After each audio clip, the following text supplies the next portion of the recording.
Hi, Shalom, Derek. I'm sorry for the delay in putting this together. It's great to see you. It's great to be learning with you. I hope Naomi and the kids are all well.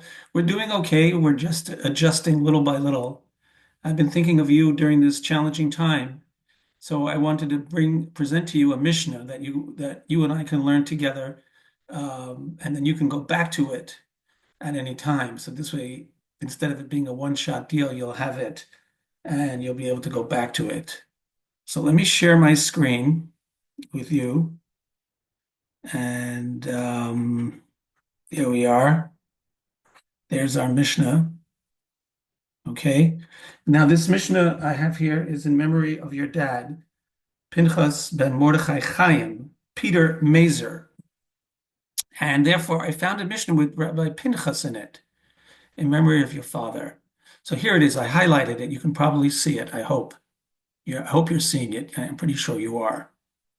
Rabbi Pinchas ben Yair Omer, Rabbi Pinchas ben Yair said, Mishachorav Beit HaMikdash, when the temple was destroyed, Boshu Chaverim Ubnei Chorin, the people felt terrible. They felt humiliated because they lost the temple, which was the Beit HaMikdash was the prize and the glory of the Jewish people. V'chafu Rosham, they covered their heads in shame. V'ni dal delu anshe ma'aseh, and people of good actions dwindled, they disappeared. In other words, when the base of English was destroyed, everything kind of went down. Vigavru bale zroa ubale lashon. The only things that were prominent or were common at that time were was violence. Like strong people ruled, and people who were very bale lashon means that they were smooth talkers. In other words, honesty and decency was gone when the temple was destroyed. Ve'ein doresh, ve'ein mevakesh, ve'ein shoel. There was nobody there searching. There was no one looking, and they weren't trying to find Hashem. Ami lanu lihi. So what are they going to do? Who are they going to rely on now? They have nobody to rely on. Alavinu shebashamayim. They have to turn to Hashem in prayer. So it's a very beautiful Mishnah. We just finished Tisha B'av recently, and we can relate to it. And we're also post October 7th. We can relate to it. It's a very tough time.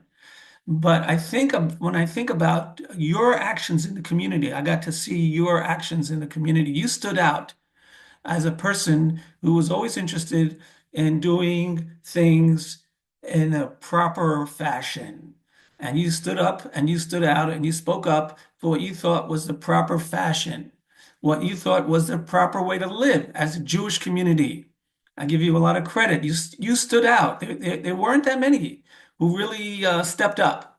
Not only did you go to the Minyan every day and participate in the Minyan every day, and not only did you come on time all the time and be there early, you were one of the first ones there, but you also, I noticed, you always did things that were trying to bring the community on a higher level. Even just the fact by you're giving me the slip for Rosh Chodesh benching to say that prayer, the time, the molad, when is the new moon?